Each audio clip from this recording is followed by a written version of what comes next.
able to do as we're developing this army, boots on the ground. I beg your pardon? All hands on deck. All hands on deck. I think I couldn't get the last one. I'm having a senior moment. But anyway, that this will allow us to be able to go to those communities that will accept us after we ask them, show them what we can do. Yeah. That they'll allow us to be able to come in with this manpower, male power, African male power, to be able to turn things around. So that, to me, that's the key. It's about the numbers. People are doing the work, yes, but the odds of their success and their struggle is evident because our situation ain't changed. It's gotten worse. So I mean, I just wanted to say that. I concur with that 100%. The only point that I would add to that is that we're talking about the vision. See, what's happening is, and where the people are broken at and where we isolated in our own silos, where we often turn our struggles into turf wars because funding is coming in, a couple dollars here, a couple dollars there. And so what we do is we stuck in a vicious cycle. And what I see, this is a golden opportunity, is that we're going to try and correct something at a psychological level, this deficit that we have, that the black man has no real value and has been completely marginalized. Sure. And so we're going to turn around this whole perception of who black men are, what black men do, how black men are fathers, how they are responsible, and we're going to do it in such a massive collective that we're going to have an impact on everybody. The white community, the black community, the faith communities, the hood. And this is what I'm looking to see as a cure, that this is what we get ready to do. That psychological deficit that we got that emanates out of self-hatred and that whole Willie Lynch complex. So I think We always talk about this. So I think when we go in, how are we going in? Are we going in as communicating to the other organizations that we are coming in as a contributing factor to the solution of the problem that's going on in the community? Do we go in there with giving them that understanding, so as well as they're not thinking we coming in to intrude on what they're already doing? Because as I've seen through many situations, that people that have things going on in communities and these different organizations, they become threatened when somebody else's presence becomes known. So that's why I'm saying, do we go in and tell them that we are coming here as a contributing factor to the solution of the problem? That's why through this conversation, this is probably better than us having our individual committee meetings, because I think we really flushing out some things that we needed to take time to flush out. Definitely.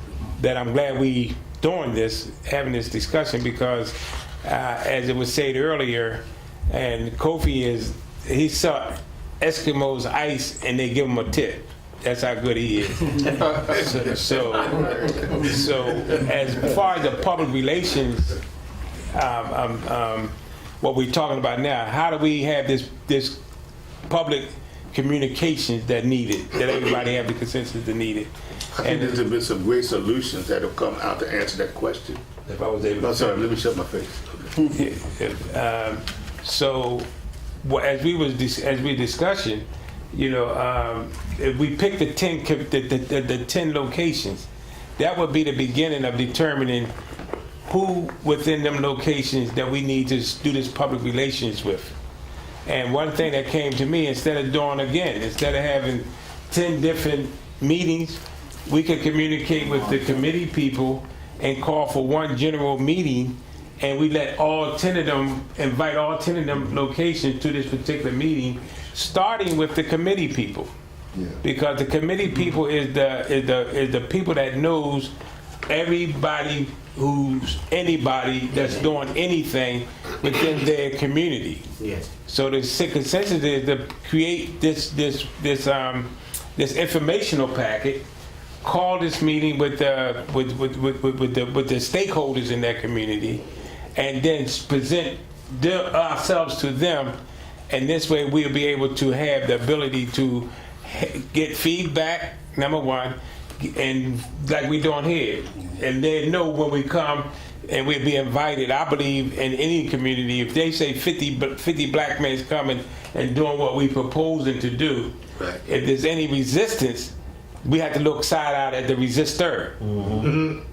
You understand what I'm saying? So I think that as we continue, as we talking, it makes sense for us to strategize on this way. Excuse me, Coach. No, I mean, you hit the nail on the head. Because I think that we're coming up with some very good solutions in terms of the tools that we need in order to be able to engage the community. At the same time, keeping in the back of our mind that our engagement will not be denied because we're building an army. There's one thing I counted in this room, there's like maybe 30 guys here today. And we've been averaging each week 40, 50, 30 guys every week, right? Is this our fifth week? Which week is this? Fourth? This is our fourth week. Fourth. In just 4 weeks, we are being consistent. And one of the things we started off was saying at our first meeting that many are called and few are chosen. And that we look at this body as our first leaders in developing this army.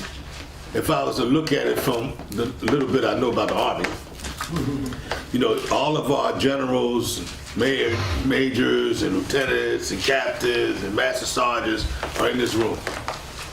And we're developing the structure of what we're going to bring, the boots on the ground. What's the last part? All hands on deck. Thank you very much. All hands on deck. Boots on the ground, all hands on deck. Don't forget consistent consistency. What do you say? Consistent consistency. That too. So now when we have this call out, when we go to these communities, if this equation bears itself the way it is bearing itself now, we'll be going to that community knowing that we're going in that room, not alone, but whatever that 500 plus that's standing behind us. That is what's going to make the difference.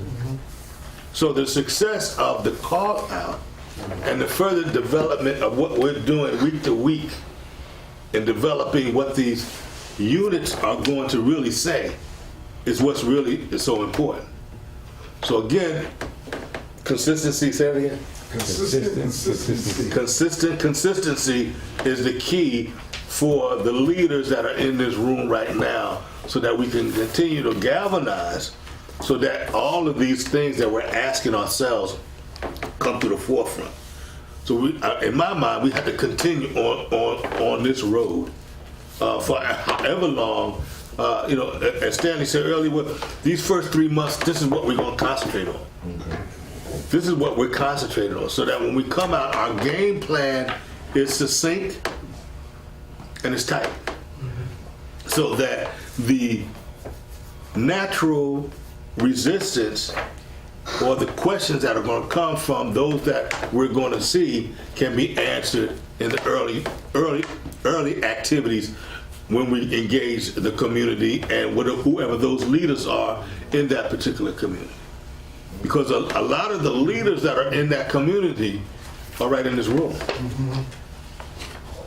And are still coming. So, Gamal, you had your hands up. Yes, I just wanted to make a couple comments and I got a question. First of all, my name is Brother Gamal Aziz, and I wanted to just thank the brothers for honoring their commitment to the organization and by purchasing these sweatshirts. We appreciate you, and it's helping us as an organization be move in the direction of being fully self-supporting, not asking nobody for anything. On that note, I talked to Brother Stanley a lot, so I hope I'm kind of expressing somewhat of his vision. I hear us talking about we're not reinventing the wheel, but maybe not. But it's not people doing what we envision they're doing. I don't even see 10 people in the neighborhoods having direct hands-on grassroots communications trying to deal with the issues that we're talking about. So, and we're not asking anybody's permission, from no other groups, because I know it's a lot of other groups, and all due respect to the groups, but I see them working behind desks. But I don't actually see anybody hands-on in the community. And I believe once a community see, because people do all kinds of talk. We tired of talking, because it's not getting anywhere with all this talk. But when they see a concerted effort of 50 black men, that speaks volumes. Ain't nobody doing that. And I think that it's time, we mobilize and coordinate and do what we need to do to go to the community and let them see us. That way, people can have an example of what needs to be done. And that way, that's like an address to ask other people to just kind of like join in, because that's what we want. My question is, since Brother Kofi mentioned about the call out, it was something mentioned at the earlier meetings that us possibly using the men. How far along, or is there any information on that achievement? Do we have that? Is that coming along? Rick and Rochelle is still trying to get a yes or no on that. Okay. And hopefully next week we have an idea. Because the other alternative that I was thinking, I have a relationship with Pastor Hall, and somebody mentioned deliverance. Okay. So if we haven't had a response by next week, I would suggest we move on to someone who won't give us a response. You know what I mean? So if we don't have a response by next week, if it's okay with the committee, I think somebody mentioned deliverance, which is have the space that we need. Right. And try and have the space that we need. Yep. So if we haven't had an affirmative yes or no by next week, I would suggest we move on and get affirmative from somebody, some way. You had this in your Okay, excuse me. Yeah. My name is Robert. Hey, Robert. This is my second week here. I just wanted to, All right. yeah. I'm just listening to everybody. I don't really have any personal experience with this, but I do got some ideas. And I was just thinking about just listening to those that do have experience.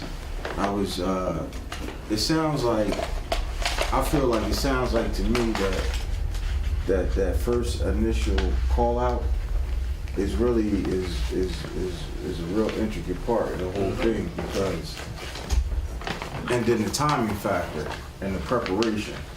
Because like I said, this is my second week. I had thought that we were preparing for this for a duration of time. I didn't know that March was. You said, well, you didn't say definite date, but tentative date. But just that call out thing is going to be real intricate, because it's going to be able to assemble everybody together from all these different angles, like the brother back there was saying about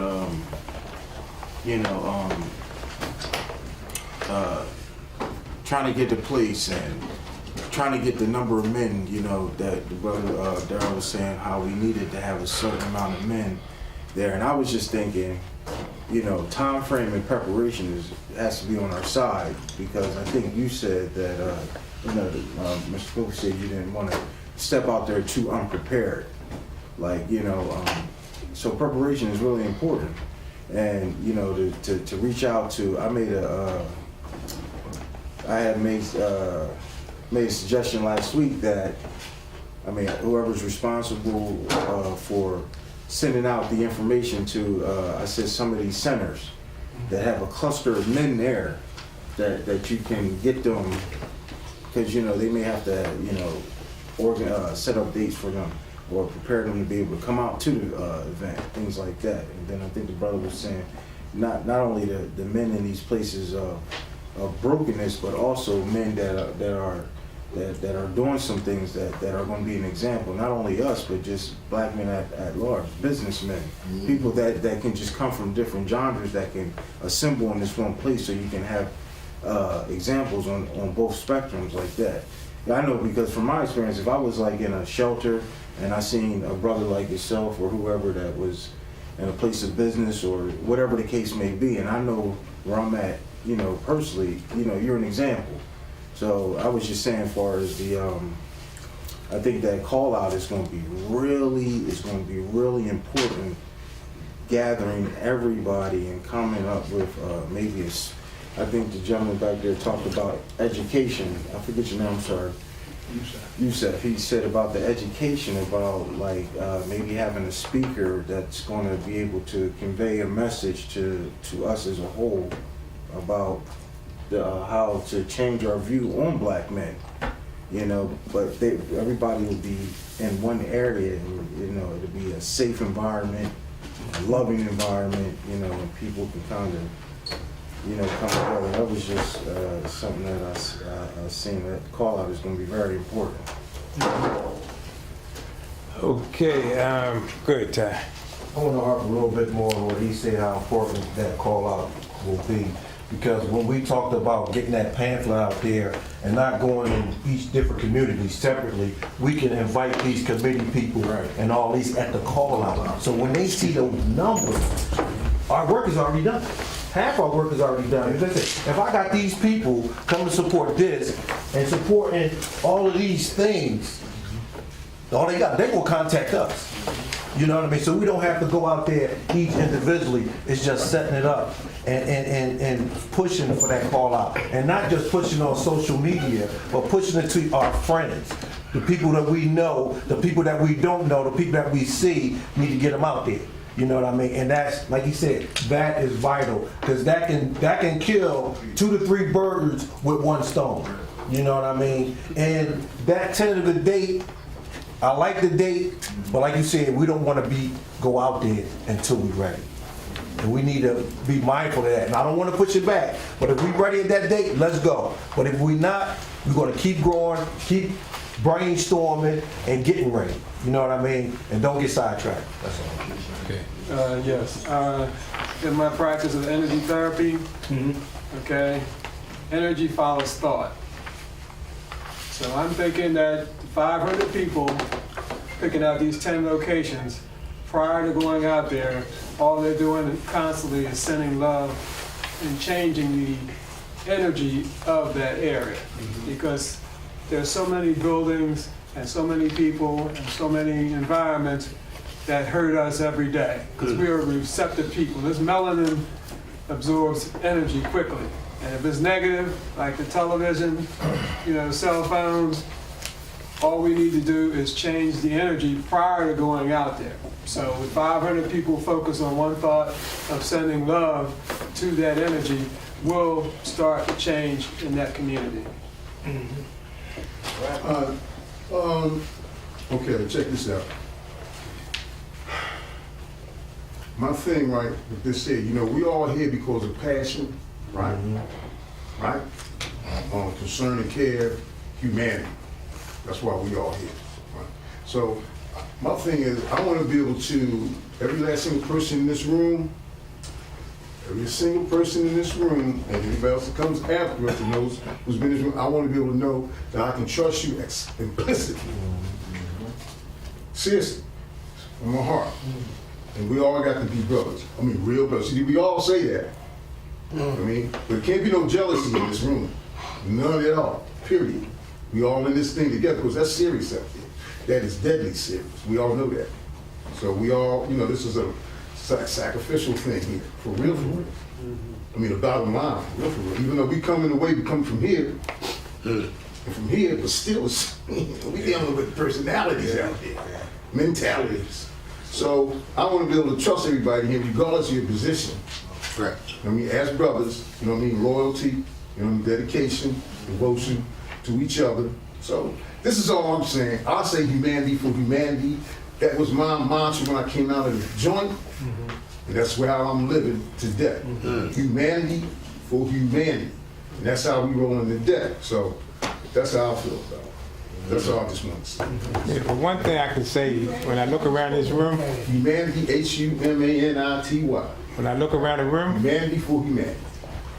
I see consistency. Yes. I see it when I look around the rooms. So with that alone, it's letting us know that we have a cadre of black men that are sincere about the efforts that we are about to embark on. And the only way we're gonna know that is when we look around the room and we see those who are consistent with the consistency.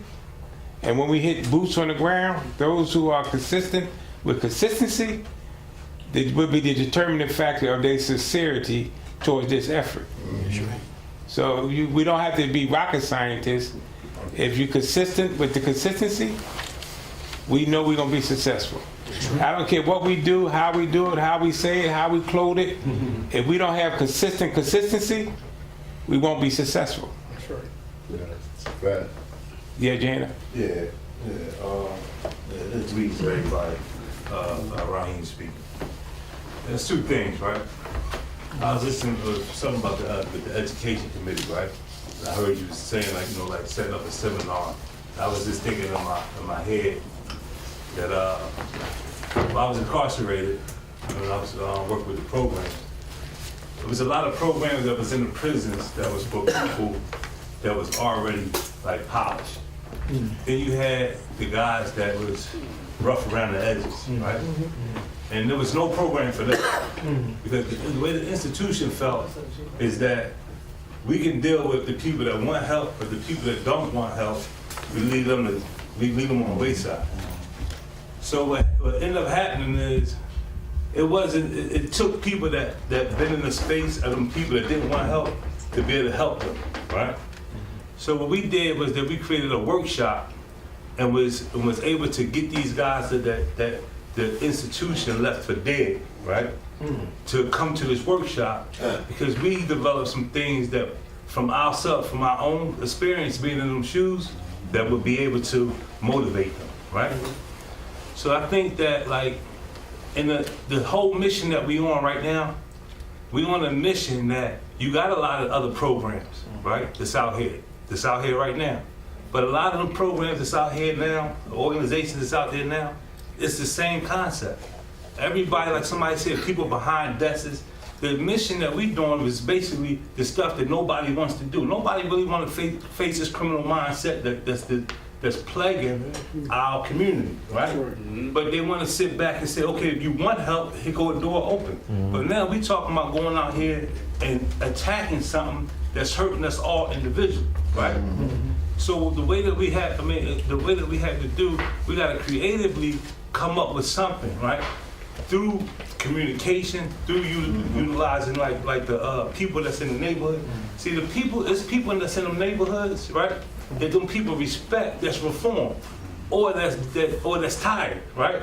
So if we could sit back and get them people to assist us, they just need some help to bring to identify with them people that's like, they will take the help or they will take the out, but it gotta be coming from a place of people that they feel like that they can identify with, right? That don't look at them as plagues, or they can see the good in them even when they acting up.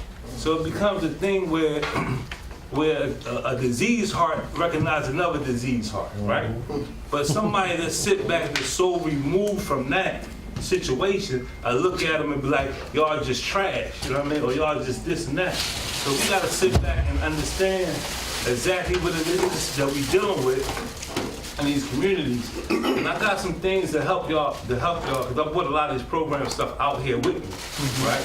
To be able to help y'all as far as workshops and stuff that, like when y'all do this, decide to call some of these people to these workshops, some things that might be able to engage them where they at now, because what happens is that when we just do one open seminar, right, that's a one-size-fit-all, and then we don't have a one-size-fit-all problem. The guys that we're gonna have is gonna be ready for certain seminars.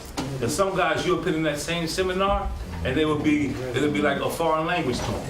So now you have to sit back and say, okay, well, we gotta compartmentalize certain people and do an assessment.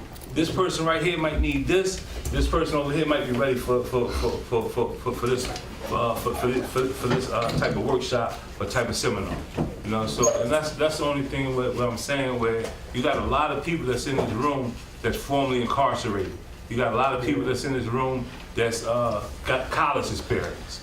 You know what I mean? So we got both ends. I mean, people that have been pro-social, retired people, and we got people that still, you know what I mean, are trying to find themselves. And that's what makes this, you know, everybody that's in this room good for this for this mission, because we don't have to. We got the whole spectrum. You know what I mean? You know, so we got to utilize things, I believe, in that sort, because once you get somebody to a point where we got their attention, we got to be able to hold their attention and be able to actually assist them and help them. Because like the brother said, it's real what we get ready to face. That criminal mindset is a I don't give a damn mindset. It's a self-centered mindset. It's just about them, themselves, and what they can get. If you ain't trying to give me nothing, then F you and so forth. So that's the actual mentality that we're gonna be out there when we even cleaning. They're gonna hate the fact that you cleaning up. Because you know, if anything, the person that cleans up anywhere is almost is the owner. You know what I mean? That's like taking ownership. So when somebody see you, if somebody came to your house and started cleaning, how would you feel? Like, what is you doing? You know what I mean? You know, they walked in your house and started cleaning. This is how you feel. Because it gives you a certain amount of power, because you're showing that you care. Yes. Right? So now we got to sit back and understand when people are saying this, like, yo, reach out to the community. Just don't just pop up and just start cleaning up. Just pop up and start cleaning up. We got to sit back and understand, you know, exactly what the outlook from the outside looking in, what it is that we signing up to go do. Let me just take this time. Raheem and Jamil took time to put the vision, mission, and the objectives together. And I just would like to read that. I have some grammatical errors in here, but I will correct them next week. I'm not an English major, so I did the best I could. But this will help us out too, as far as everybody understanding what our vision and our mission is, our mission and vision, and what our objectives is. It's very important, you know. And we had a discussion earlier, as compared to each committee having their own vision and mission statement. We're gonna have one vision, one mission, and one objective as an organization. That's right. And the Black Male Community Council of Philadelphia mission statement. Our mission is to unite as black men in the city of Philadelphia for the purpose of providing a clean, safe, and secure environment for the women, children, and elders of our community through membership and leadership that will embrace our community with their presence, which means their person, and resources that will uplift and empower struggling areas of our community. That's the mission. The vision statement. Our vision is to promote public safety and community empowerment in the black community of Philadelphia. We are a community service organization engaged in employing strategies that will stabilize those areas that need our services. That's the vision and mission statement. The goals and objectives: to establish the following committees: security, cleanup, mediation, education, and public relations. To transform hotspots in our community to peaceful, clean, and safe places for the women, children, and elders to live in. Bring grassroots organizations together for network, support, inspiration, and to form a strong community coalition. Gather as many resources as possible to assist those communities we will be serving. Make the BMCCP a transparent organization by keeping our hotline, YouTube channel, website, and Facebook update and available to the public. Bring ideas to our weekly meetings that will help in our efforts to improve the community we will be serving, and review what adjustments we need to make to improve our success rate. To maintain our motto of consistency, boots on the ground, all hands on deck. Encourage the black male members of our family and friends to get involved with the BMCCP. Make BMCCP a template for the black community across this nation. So that's our mission, vision, and objectives.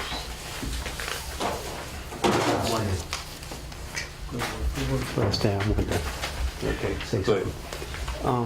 Brother, you made a good point as far as, we have to be brothers, and we do have to be brothers. And I want us to all look at each other, or at least imagine, as far as when you look at your body, you got the liver, you got the kidneys, you got the heart, all these organisms that we have in our body. Think of the heart, the kidneys, the liver, but yet we are all one. We are all one body. And, at times, sometimes that something is bothering you, particularly in your body. It's, oh man, something's wrong. My heart or I'm getting a little pain here or whatever. But I want us to put our minds together that when one brother hurt, we hurt. You know what I'm saying? If that brother's hurting, I'm hurting too. And that's the kind of mindset that we have to have. We have to have a one brotherhood, relationship. All right? And I'm so proud, just like Brother Stan was saying, I'm so proud of all of you, particularly who have been coming from the first day, first Saturday, all the way up to now, at this point. I am so proud of you. But you know who else is proud of you? Your wife, your daughter, your son, your immediate family. They proud of you. That you're coming out here and you want to do something. And what moves you to come here is a desire. And that desire is fed by what? It's by love. It is that love that it keep pushing that desire. It is that love that have you continue to come here. Because you saying this up, that I know that we can do something. And we're going to do something. And again, I am so proud of you brothers that you are constantly coming here and that you want to do something. And just like, consistency. If you look at a water that is dripping very slow, but it's dripping on a consistent basis. It's going to go through metal, it's going to go through stone, rock, whatever. You know why? Because consistency. No matter how insignificant it may be, no matter how insignificant that you may look at yourself and say, well, how important it is me being here? You may not look at yourself so as important, but you are important. You are important. And I want you to understand that you are important than anyone else that's in this building, all right? And a question I want to ask, who's here for the first time? All right. Welcome.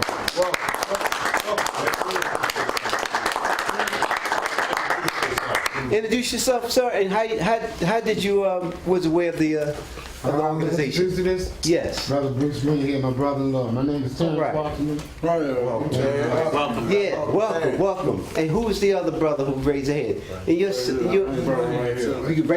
we'll get right to you, brother. My name is Edward. Edward. And who introduced you to it? Stan, friend of Stan, and he brought me. All right. Praise Word, get the right word. My name's Jerry, I'm from Stan. Excellent, excellent. Welcome. And you, brother? My name's James, and I got it from Grandpa. Your grandpa. That's your grandpa? That's what I'm talking about. See that? And you know what? Your future is at hand, because this is your future right here. Yes. You know what I'm saying? Yes. So when you fall, he stands. He keeps it going. And I'm so proud, brother, that you here and you are giving an example as far as being a part of something that is important. Who? Oh, I'm sorry. I'm so proud of you that you are the example and that he sees that. Matter of fact, you look alike too. Thank you so much. Again, when one is hurting, we all hurting. All right. Thank you so much, and I hope that we see you again next week. And don't if something's on your mind, if you think that you have some issues, anything like that, feel free to talk to us, and we'll be happy to sit down and talk, and we'll talk about the very issues that may be on your mind, and let's keep this thing going. All right. Thank you so much. I think we did the committee committee meeting today, because this was great. And we almost at the hour. So I think if y'all agree that with the work we did today is sufficient for the committee work we would have done had we went and done separate committee work. Everybody agree? Yeah. Can I give a suggestion real quick? Yes. As we start our consistency, when we get together and we have our shirts to wear them. Correct. You know what I mean? So we can start that walking process together. You got one. Yeah, let me just make one thing before we get. This meeting that we just had as a collective committee, Najee is recording it, and we're gonna upload it to our YouTube channel. And we are encouraging us to look at it, number one, because the more looks you get, the better look it looks. That's right. And also to send it out to your network so we can get people to see what we're doing, and then maybe that might encourage more of them to come out, at least prepare us for the call out, because we won't be no strangers to our friends and family by just sending them to YouTube. Also this Wednesday, we're going to have a roundtable discussion. If you went to the YouTube channel, we had a roundtable discussion last week that we uploaded to our YouTube channel. This week we're going to have another roundtable discussion so we can start putting content on our YouTube channel.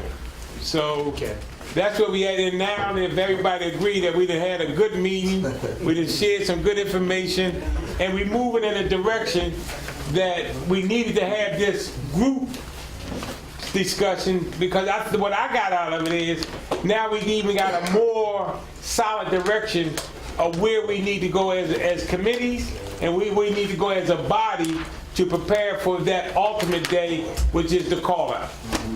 Yeah. Hey, I want to just give a demonstration. I'd like for everyone to do it in the end. I'm gonna say this song right in the end, but when we get to the Shirley, when we win, I'm gonna say all boots on the ground. We're all gonna go like that, all right? So let me just go with the song here. We are fighting for our people, and we will surely win with sacrifice and unity and some LOVE. We know that it's not easy, but that is okay. But what moves us, what drives us, what motivates us is LOVE. L, loyalty. O, overcoming. V, victory. E, embracing your people, because we are fighting for our people, and we will surely win. Boots on the ground! Boots on the ground! Come on now!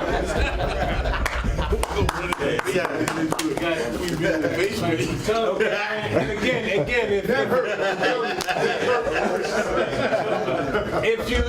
if you paid some dues today, donations today, fill out the sheet. If you bought some merchandise, please fill out the sheet so I can do an accurate account for our next meeting. Did I say one last thing, Stan? Oh, excuse me, Cole. Yeah, I just want to say the consistency with the consistent is about that fish. I'm gonna give you this. Thank you, Brother Riley.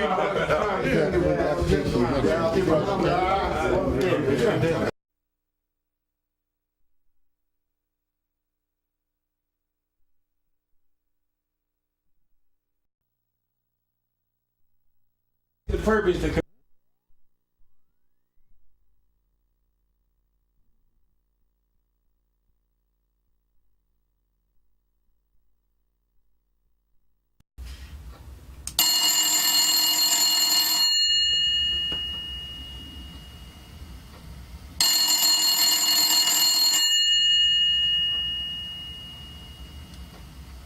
We are just a phone call away.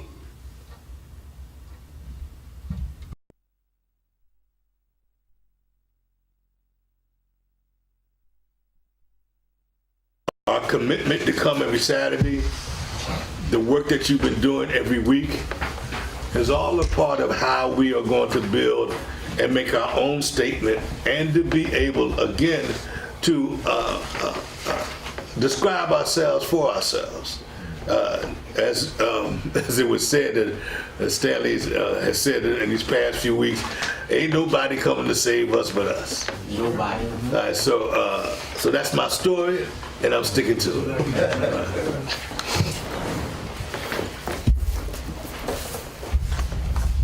Okay.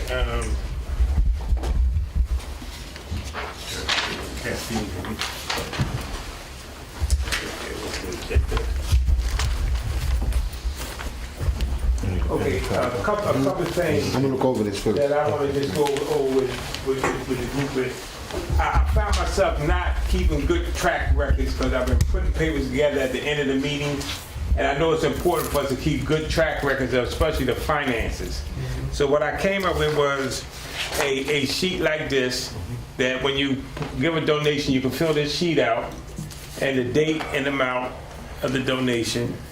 And because the merchandise is a part of our fundraiser effort, also we could, when you purchase something, you could name, date, item purchase, and amount. And this way to help me keep a more accurate record as compared to just writing stuff on a piece of paper, go look for the paper and the paper ain't there. And I know this is very important for us to be able to track it. So if you purchase something today, when you get a chance, fill this sheet out. And if you gave a donation today, when you get a chance, fill this out. And then that'll be a part of my report for the next minutes. I took time and I went over the mission and the vision statement, and I got a couple of grammatical errors in here, but I think I'll correct them on the next meeting. But I put the vision and mission statement, and this is very important because we had a conversation earlier. Instead of each group, each committee having their own vision and mission statement, we have one aim, one game, one vision, one mission. So each committee don't have to go and compile their own vision and mission statement because this is what we're gonna be doing as a collective. Right. And when you get a chance, you could pick up one. And this is sort of like an overview of our goals and objectives as an organization. So I took time and put that together off of what was written earlier. And for the newer people and anyone that's here, I'm gonna continue having these Monahan reports because in this report, it actually gives us a real insight as to what they have actually studied in 1965 of what occurred when the black man is missing from the family and from the community. And we are definitely experiencing that now. So this here gives us more insight as to the validity of what we're trying to do, because the black man, as we all come together, know we have to come back and be a presence in our families and in our community. So I have these on an ongoing basis. And I have an agenda. Let me see if that's it. And of course, you know, the vision is that we as black men get back into the community and do as much as we can, as often we can. And our motto is consistency, boots on the ground, and all hands on deck. So that's what we've been doing, and that's what we're going to continue to be doing. And the minutes from the last meeting, I'm just going to go that right quick. The administrative committee, we went over the plan for the call. Rochelle and Rick are still looking into hopefully getting the Met. If we don't get the Met, we're gonna try for community college, Leo Court Centers. But our first venue is the Met. But we also have Plan B and Plan C. So, and we also discussed the financial cost of using the above venue, particularly Leo Court Centers, and how we can raise the money for these venues. The discussion came up about a cost for these venues. I'm praying that just because of our efforts that be taken off the table. That's right. That's right. You know what I mean? Because what we trying to do is much bigger than hopefully that these people understand than 2 hours, whatever they rented it from. So hopefully when they go and communicate that the goal is to get these venues at no cost. That's right. It helps them too. Yeah, and if not, we're gonna find some venue at no cost. That's right. I hope. Right. You know what I'm saying? Stop hoping. Yeah, because this is not a money. Yeah, this is not a money-making venue. This is a life-saving venue. That's right. And we decided that with using the terminology, the tentative date is March 16th. we use that date because until we get a venue, we don't know what the date is going to be. So tentatively, we're looking at March 16th, and then after looking at the work that we're doing as organizing, if we're not organized by March the 16th, we're not going to go out there unorganized. So that's another reason why we got to use that as a tentative date. Also, we discussed, the first decision was to open the doors at 11, but after the further discussion, we decided that whatever venue, whatever date it is, that we need to open up at 10 and start the actual program around 12. It's because if we get the number of people that we're expecting, it takes time for people to get in and for us to get everything structured, so we don't want to be rushing. So we decided from 10 a.m. to 12 p.m. would be the opening period of the time. And again, we will use all media outlets, including social media, palm cards, other networks, and any recommended outreach we need to get the word out about this important call out. So we're going to be hitting the ground, and like Rick, who has a lot of experience in this, say 2 weeks before the event, that's when we need to be reaching out and making sure that the word get out into the community. The most important thing about the call out is collecting data / information to assist us in organizing for the actual rollout, boots on the ground, all hands on deck, service in our community / hotspot. So the event itself is mainly an event that we're going to collect data and start with the data that we're going to need to be able to organize the actual boots on the ground, the actual rollout. And the plan is to collect the data / information and to have application forms, what we do have, and computer stations strategically located throughout the building the day of the call out. So we could use computer, the manual sign-ins, and every device that we can to collect as much data from each individual that comes to this event, to the call out. And then we will use the data to assign brothers to a community / hotspot depending on their interests and their desired community hotspot they wish to work in. So that's what we came in with last week. Any discussion on that? Any questions on that? We got a list of the hotspots? I got a list today, but what I determined was this. Now, I got a list from a detective, and he sent me, but I don't think we can actually. I think we need to go in another way, because his perception might have been. This is what he sends me. He sent me, he said, many of these are major transportation hubs where many of the people are affected by the surrounding area of violence. And his perception is they go around these transportation hubs. And what you say, Borden Island, Borden area, 52nd and Market, Chew and Shelton, Broad and Snyder, 4400 Holden, PHA, 6900 Ogons Carter. Some of these might be good, but we want to be in the community. You see what I'm saying? We don't want to be at these transportation hubs. So, and some of these locations could come from us. You know, like it was a brother here last week, and he has already a boots on the ground around Susquehanna Avenue. And of course we know over on 12th and Huntington.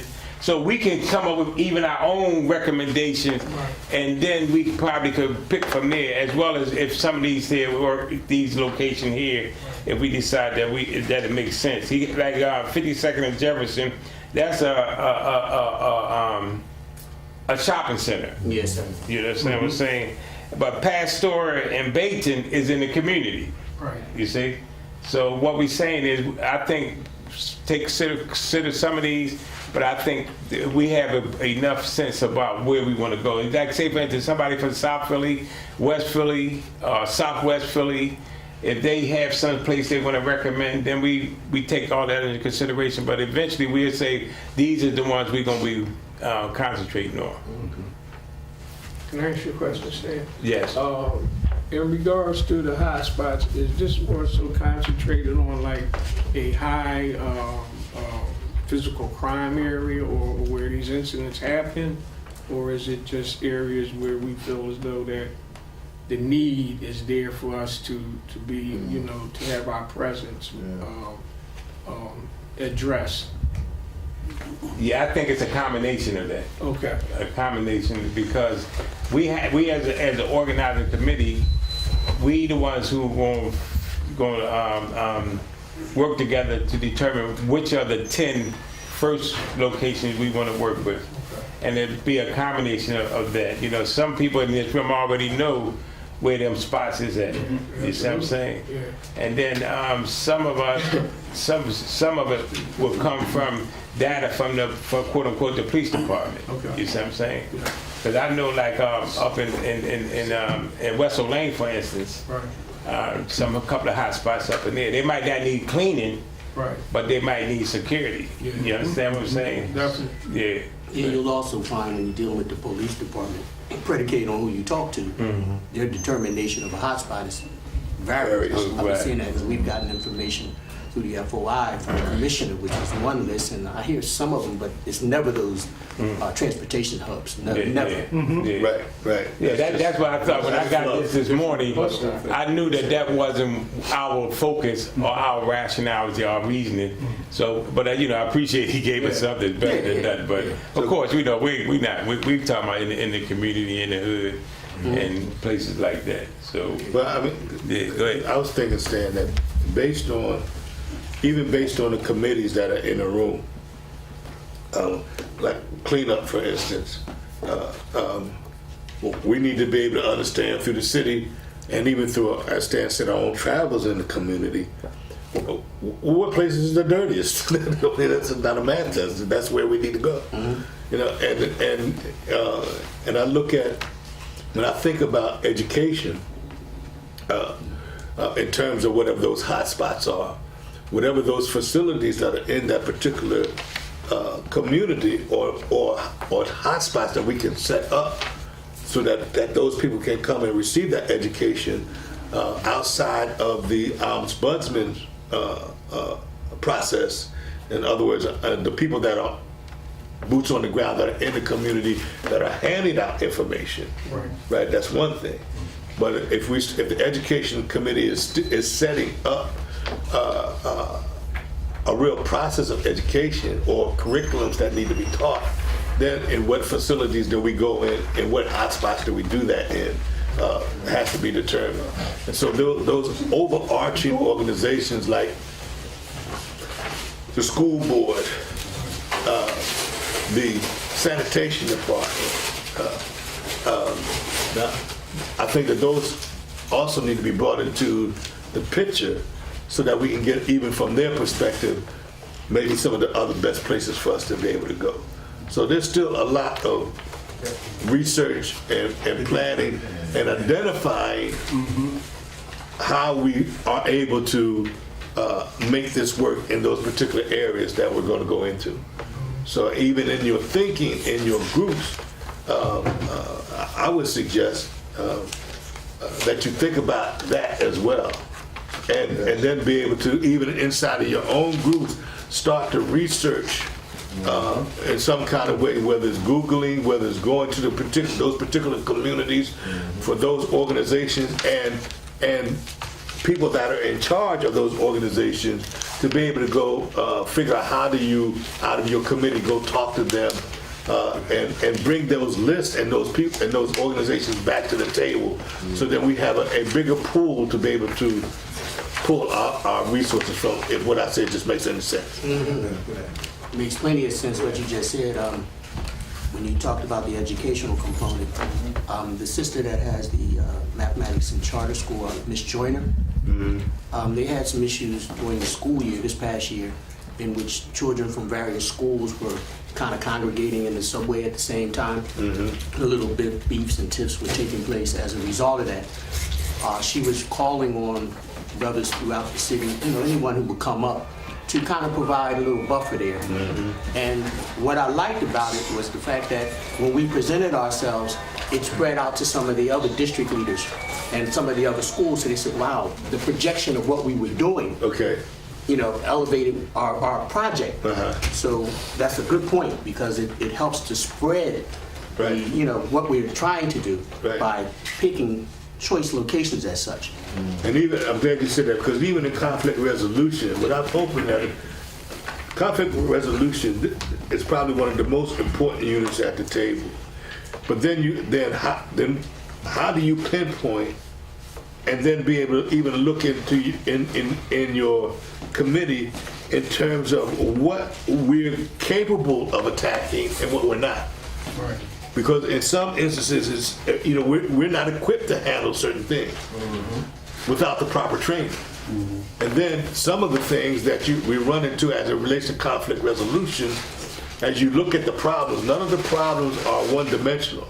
Never. You're always going to find, when you're doing that conflict resolution, there's one problem is layered on another, that's layered on another. How deep can we go based on what we have in terms of knowledge to be able to really be able to make a difference? Right. So we're not doing surface work, or looking for a photo op. Right. I'm just saying these things so that. Can I help? I was just talking earlier. What we need to do if we're going to be some of this stuff that's going to occur, it's going to be a building block. So when we hit the boots on the ground, when we come out, the simpler we keep it, the better it's going to be hitting the ground. Some of this stuff is going to be on the job training, right? Because this is something, to the best of my knowledge, what we're trying to do as a organized structure is stabilize 10 different areas, right? So if, say for instance, if we pick Susquehanna Avenue, right? And we say Susquehanna Avenue, say from 15th Street to 22nd Street would be our 50 men on the ground. And hopefully, say for instance, the mediation committee itself might not have nothing to mediate right away. But we all want to be a presence, so if mediation don't have anything to do right away, we can help with the cleanup, we can help with security. So we ain't gonna be just a committee restricted. Right. The goal is to have the presence of 50 men as often and as long as possible doing some type of activity. If the area is clean, then we do security. If the education committee could say, for instance, let's use Susquehanna Avenue for example. The brother that was here have a relationship with the Church of the Advocate. He already had that relationship. Once a week from 7 to 8:30, the education committee could put a curriculum together, put it out in the neighborhood. If your sons, your husband, your brother, send them to there, and there's a men's meeting taken together. And the education committee would actually put that, whatever, say a 90-day, once a week curriculum together. So what happens is we are definitely putting all of our efforts in that one area. And the goal is to have a presence and to have activities no matter what it is. You clean up and the place don't get, in 2 days it's clean. Instead of me worrying about cleaning, I'm coming over here and see what I can do with security. Right. But we want the 50 men to be dedicated to that particular location. You see what I'm saying? No matter what the activities is. And somewhere along the line, I hope between the next week or so, we have a sit down and we see what do a stabilized area look like. Since if our goal is to stabilize an area, we have to actually start seeing what do that look like so we know whether we're achieving it or whether we're not achieving it. What adjustments we need to make to achieve that outcome. You see what I'm saying? Say for instance, if me, myself, I say, well, I'm gonna work with 31st and Cumberland. That's where my activity is gonna be at. I'm gonna work at 31st and Cumberland. I'm gonna do whatever we can do at 31st and Cumberland as that 50-man nucleus. And as we continue to do this, we'll start seeing some type of results. And as we see the results, then we could be able to say, okay, what we're doing is effective or we need to adjust here. But what I don't want us to do is to become so if we keep it simple, overwhelmed, yeah. We get it. Right. But if we don't keep it simple, it become a task, and that's not what we want. You see what I'm saying? So again, 500 brothers, 10 locations, 50 persons per location, working in any combination that we can to make sure that the service, the main 4 services that we want to provide for the community, that we are providing the main 4 services. That makes sense? Yes, sir. Yes, sir. Can I just make one more? Right. This is more a question, because I was thinking as we was talking, like, the meeting that we plan on having, does it have to be at the meeting? You said we're any place, right? And as you said that, I was thinking, before I say that, like, is it just concentrated on these large venue places because they're in a broader area where there's accessibility for everybody to come to? Or, you know, if they don't want to give us the place, we don't want anything for free, but, you know, it would definitely help for our cause. But I know, well, not know, but I think that there are some other places I can talk to you about maybe that I think that they would be more so open to have us, to have this, what we're doing addressed as a part of what they believe in trying to solve what's going on in the community. And they're not in North Philly, they're further up in West Up Lane where we live at. You know, so that's why I asked you, would it just concentrated in that area for a specific cause, like North Philly, because it's accessible, you know, for West Philly, North Philly, and it's a large volume depending on the numbers that we plan on having. Well, again, we open. Okay. We open. I think the most important thing is a place to have the capacity for the numbers that we hope to be able to accommodate. Okay. Got you. Like when you see the hot spots, right? Before we go to them areas to clean or be a part of the community, we're gonna send out information to the community first so that they don't know that we're coming, because I found out when you go into communities like that, if you inform them that you're coming and your goals and your objective, they receive you better.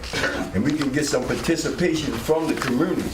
See, they will help us out better if they know we coming and they know our objectives. Instead of us just going there trying to get resistance from the community. Okay. Can I answer that? I just want to know, how we going to give them information? On the part of the cleanup and probably other groups, what we decided in our subcommittee is we're gonna pre-plan these areas. And we're gonna put information out there about the council, about the cleanup, because we don't wanna go nowhere and do what we do and they don't need that. So we're gonna go there and try and have a meeting with the block captains and the people around there and say, this is what we're trying to do, how can we come in and help y'all? Because maybe they might be doing something already. We can come in and help them. So we're gonna pre-plan all this. We're not gonna come in and just say, we doing this, you know. So that's a great point. Thank you. Okay, can we get to the next committee minutes? We do want the committees to meet. The security committee, this was from last week. Points of interest. The purpose of this meeting is to understand what we need to do to secure our community. 1, being able to recognize and prevent confrontation. 2, how to communicate with young brothers who may feel as though, I should have said we are invading their space. How to handle aggressive behavior in an assertive but not non-threatening manner. Being prepared for individuals who may want to challenge the Security Council members.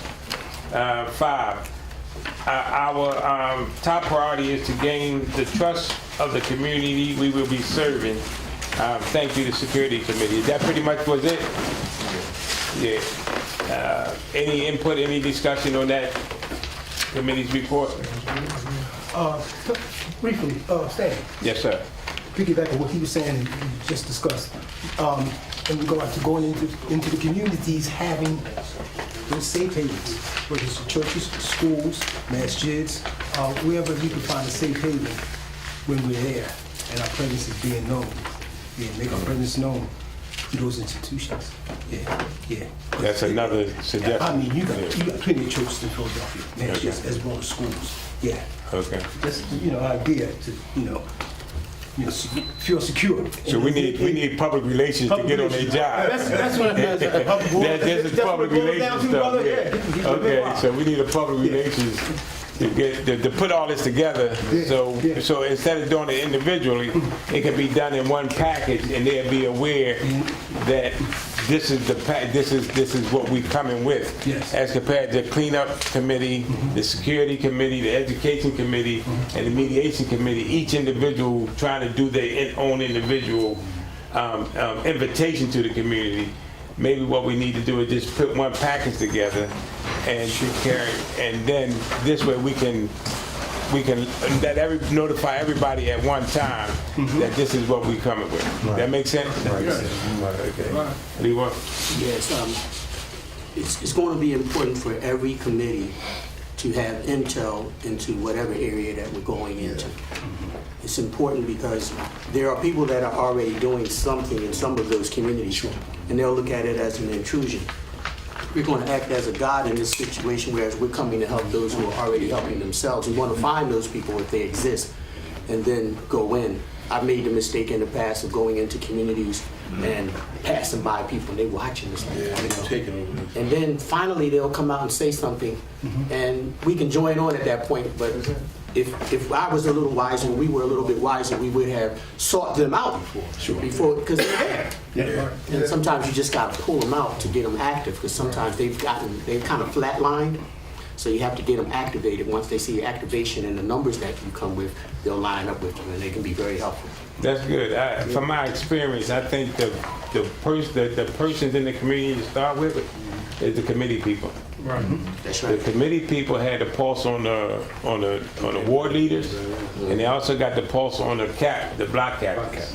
Yes. And that's so we again, if we pick the 10 locations, we seek out the committee people, have a meeting with them, and I think that would be a good beginning. That's the way. And Kofi? Well, one of the things I was giving you an assignment. I got an assignment. Yes, fearless leader. Public relations, we gotta put that package together so we can. Well, that's why I was getting ready to say that one of the things that I'm real happy about the way that Stan has laid this out, or the steering committee has started to lay this out, is that whatever that package is that we put together, that pamphlet that we have to give that community, Yes, sir. the more succinct each committee is, and in terms of what its tasks are that they're looking to do in that community. Once those people read that pamphlet and be able to see, like these 5 points that security has thus far, right? I mean, I think they need to be broken out a little bit more, but they're good points in terms of here's a pamphlet. This is what the security committee is going to do when we come in. This is what mediation is going to do when we come in. So the more that you, inside of the committees of this, what we call this leadership right now, the more that you put together in terms of what those packages are and the succinctness of those tasks in the package, the better off we're going to be. Because once we give that document to whoever we hand it to, they're going to dissect it like a fine-tooth comb. And as long as it's tight as this is becoming, I mean, each week, this is very impressive. I mean, because each week there's more meat on the bone. Right. So the more meat that we put on the bone, and we finally put our piece out from a promotional perspective, then it'll be undeniable. Yeah, that I know. And I'm speaking, some of y'all don't know me, right? But I'm not speaking from a perspective of not understanding this. And you know, certain people in here, we've done this work, so we know what it's really about. And so this, and I've never seen it like this. This is great, man. This is fantastic. Just one point. It seems like that's a great point about that one package when we go sit with these people. And when we had this call out, and these people come out, what we're going to do, that same package that we can give to the community, we can give to them and say, this is what we're doing. Do you want to be a part of this? We ain't got to create nothing new. That's right. Do it all the same. That one package to go to the community, the businesses in the neighborhood, go to the same package that can go to the other people. Just a couple more things with that information if they want to be a part of what we're doing in this package. That's great. He's right. Great. Okay, we're going to do the cleanup committee. The cleanup committee. One, pre-plan what we are going to be cleaning up in the different neighborhoods, streets, empty lots, dumping grounds, and etc. Two, Communicate with black captains and community leaders about their concerns. 3, solicit the support of the following community leaders: black captains, committee people, ward leaders, council, city council, and state reps. 4, educate and communicate with local businesses about our cleanup efforts and how they can support our efforts. Contact any local/community organizations that we can network with who are doing similar work so we can support each other. 6, in order to grow our cleanup committee, we are asking people to bring at least 2 people to our next meeting. 7, create an informational flyer using our logo, inviting others to join our committee. Action Giselle.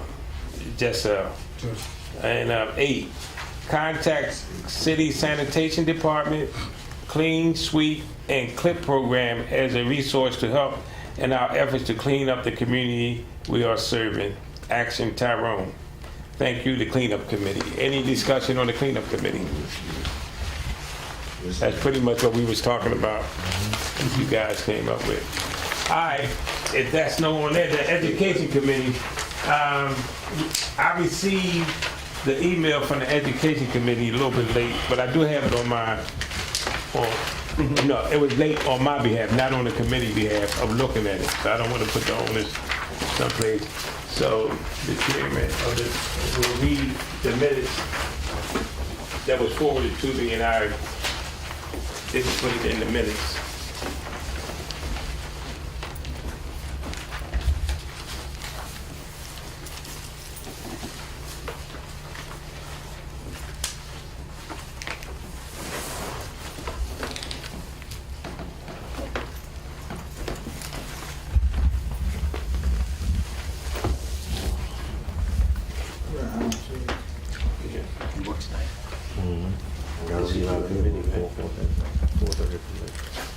Education committee.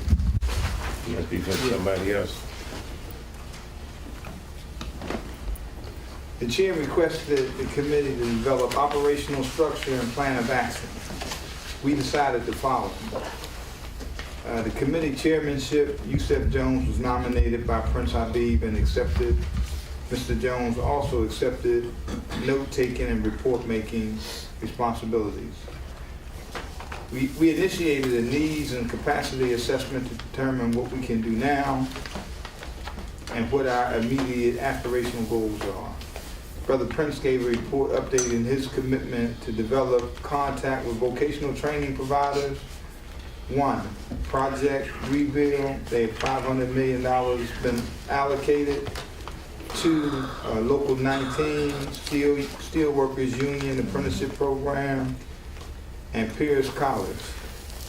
They have an entrepreneurial certificate program crediting street experience in addition to classroom time to be credited toward their certificate program. Brother Prince also expanded his commitment to develop contact with vocational training community as a whole, our goal being a feeder mechanism for our young brothers. We were tasked with writing a mission statement. This has been resolved, but we were tasked with writing a mission statement. We want to review the distinction drawn by the chair between our overall mission statement and a committee mission statement, which we reduced to like a committee motto. But that's been resolved. We had a conversation about that. We concluded we needed to be able to interface with every institution serving the community, i.e. community centers, to be able to deliver our services, conflict resolution, mentorship, education. There will be community centers in the proximity of every exigency, every emergency hotspot in need of addressing.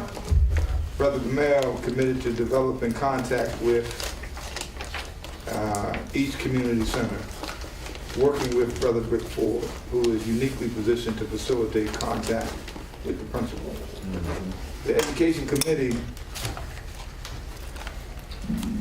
is to educate our young men on self-mastery, our African heritage, manhood, violence, self-hatred, conflict resolution, fatherhood, duty, entrepreneurial motivations, civic engagement, and responsibility. Attendees, Prince Abid, Mike Thomas, Brother Gamal. There was another brother, I didn't get his name, and Yusef. Okay, any discussion, input on the education committee? Hey, excuse me, and through communication, which is great. I appreciate all the work that's being done initially, but there's almost like Stan and Kobe. You all should. There's so many entities that's out there that provides that educational piece, totally free. What you talk about? Certification programs. My grandson, he's going to a certification program right now. Certify him in food care, food and health. You know what I mean? Was a certification for that. Forklift, as a forklift driver, and what else, James? OSHA 10. And OSHA 10. I mean, it's out there. We just have to gather this information, as a collective, and then, move on from there. Have to offer these guys something when we approach them that, there's hope, and we can offer them, something to look forward to. Sure. Yeah, offer them something to look forward to. Yeah. Yeah, but that's why I was saying, I was emphasizing earlier that short range, medium range, and long range goals. Right? So our short range goals is to say from the time we hit the streets, give us 3 months to do this type of activities. And then as we continue to meet and develop, we'll move into them areas that you're talking about. And matter of fact, we have something that we worked on a few years ago, me, Kofi, and some other people. We call Project Uplift, that will incorporate under our umbrella those aspects of providing entrepreneur opportunities, skills opportunity, and employment opportunity. But that's like maybe medium range goals for us as an organization. But for right now, when we hit the streets, we want to be able to hit the streets and say, for instance, like I was saying earlier with the education committee, that we offer that manhood stuff to be able to help them start the process of understanding, number one, that they need to be amongst men, talking men stuff, and incorporating education to help them get to the point where they see the necessity to do something other than what they're doing. Yes. I'd like to propose a proposal to increase the efficiency of the whole group. I'm a stress relief consultant, and there's a way of everybody in here reducing their stress so they can perform better. Yes. And what I advertise is just simple 5, 5, and 15. Okay, I've been preaching this for some time. 5 minutes is the best moment of your life. Okay, and you smiling while you do this, and that may change during the exercise. And then 5 seconds of whatever's bothering you spiritually, mentally, or physically. You don't have to tell anybody what the 5 seconds is. You do that for 15 minutes for us, seasoned veterans, and it's worked wonders. You don't have to tell anybody. If you can't be honest with yourself, and also you can even go a step further. If you can't think of anything, you can ask your mind to go to that point where you have trauma, okay, without your conscious mind knowing that. And just go 5 minutes, ask your mind to go to that point where you had that trauma, which you might have hidden, okay, and then do that 15 times. Because I tell people, if somebody tells you bad news, and you feel bad, what's the difference 10 seconds before you heard the news, 10 seconds after? You're still the same person. The only thing that changes is your mind. So this is changing the effect your mind has on your body, because while you're resting, that negative thought is working. Like PTSD. Exactly. Exactly. And people don't want to sit in front of a psychiatrist and tell their innermost fears because they don't even know the person. You should be able to do that within yourself. Right. The only point I want to emphasize is that from our perspective, we're not going to reinvent the wheel. The work is being done on the ground by just about anybody that's in their own community trying to figure out how to come up out of that and how to make their community better. And so what our task is going to be is to develop the contact list, interface with those people, and come in as a resource. And to the extent that we, the collective knowledge probably in this room about just history, we want to make that available in some of what you were saying, some type of overall curriculum, so that we can take subject matter, say like it's a shooting in the neighborhood, we come in and in the community we setting up some educational seminars. We can make that part of it and use that as a teachable moment and just go through our history and the resources that we have there and illuminate how conflict resolution would have been able to address that in a different way, and just walk all the clients through educational format. So we definitely not going to try and reinvent the wheel, and a lot of great work is already being done. And what we need to do is just plug in and be a resource for them and help coordinate. And the fact that we bring in a statewide and citywide attention to this problem, and a collective group of men have got together and say, listen, we're going to change this now. We can take our community and elevate it. For me, I see it as picking up where Reconstruction left off at. I mean, when slaves emancipated, they went out, built their own towns, their own homes, and the rest of that.